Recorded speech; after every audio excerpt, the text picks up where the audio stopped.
our final speaker for this morning actually doesn't need any introduction in the pickleball world. He's a co-founder of PB 1965, professional pickleball player, and reigning U.S. champion, Kyle Yates. Settle down.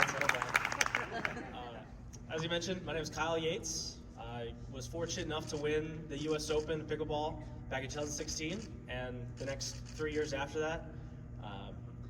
Nowadays, I still compete, but I'm more focused on trying to give back to the sport any way I can.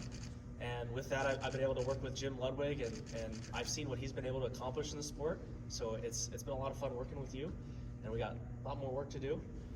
So I'm no stranger to the sport of pickleball, but a couple years ago, I was a stranger to Atlantic City, New Jersey. My connections here are through my business partner, Randy Sussman, who, like Jim says, my business partner with PB 1965, our pickleball's premier apparel brand, and that's been an adventure in itself.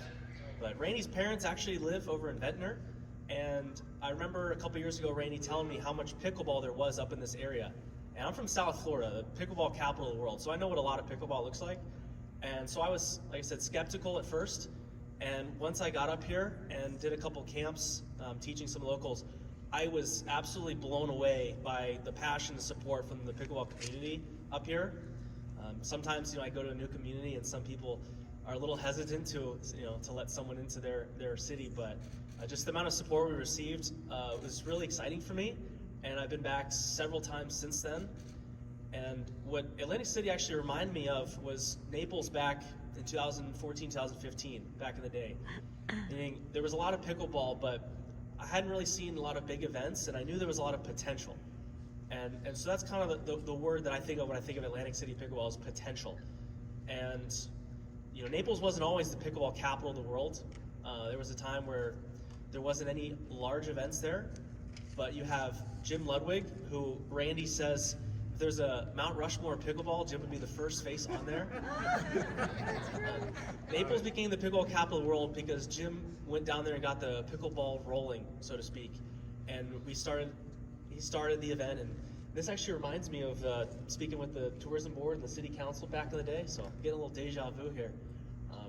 But we've seen firsthand what impact an event like this could be to the local community, and with the support of the local community, we know it's going to end up just like what happened with Naples, where we take a community that has a lot of passion for pickleball, but maybe not necessarily the resources or the facility to accommodate an event like this, but one step at a time, we've built it, and I'm hoping to do the same up here in Atlantic City. We're hoping to turn it into another pickleball capital of the world, and with the support of all you guys, I know we can do it, so thanks for coming.